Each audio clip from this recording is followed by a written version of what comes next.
So in dealing with forces with circular motion, that's very similar to dealing with kinematics with circular motion.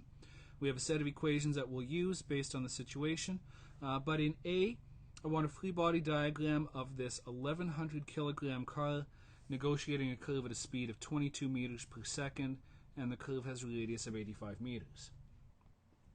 So with a free body diagram in circular motion, we will still have a block to represent the object, but now we will be looking overhead.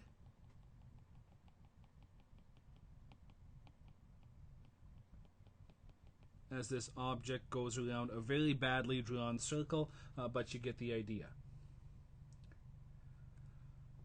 We will always have gravity acting on the object. We will always have a normal force acting on it as well.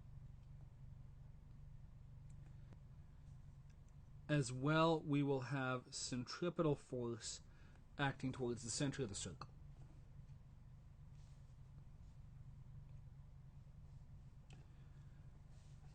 Now, what we all know when we're going around a curve is that we actually feel that we are getting pulled towards the outside. And that's what we're dealing with in question B, the magnitude of the force that must be exerted to keep the car from skidding sideways. So the amount of force that must be towards the center to keep the car on the road. Looking at what we know, we have a mass of 1100 kg. This car has a speed of 22 meters per second.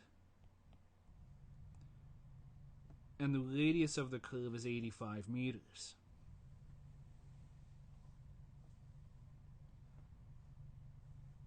Looking at the three equations we have for centripetal force, the one that would be most useful here is Fc equals mv squared over r.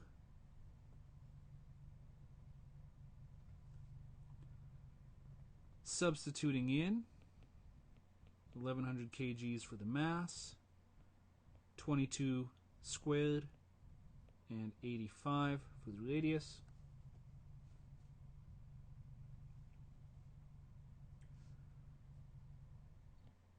Working that out, taking this to 2 sig figs, we get 6,300 newtons.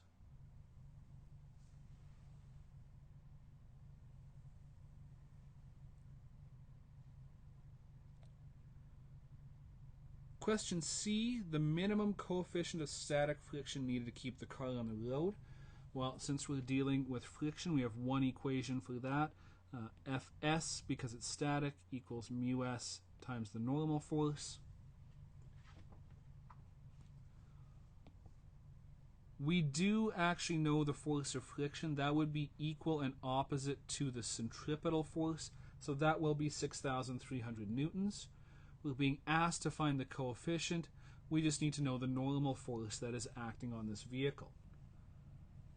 We can always find the normal force with Newton's second law, remembering that it's gravity that is applying to the normal force. So we use the mass of 1100 kg, acceleration due to gravity at 9.8 meters per second squared. Multiplying that out to 2 sig figs gives us 11,000 newtons.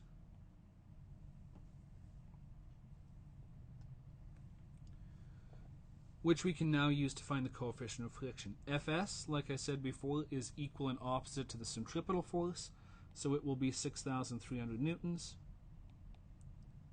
We're trying to solve for mu s, and the normal force is 11,000 newtons.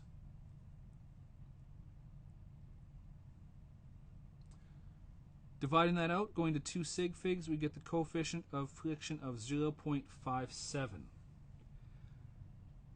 Coefficients of friction, again, do not have units. They are unitless.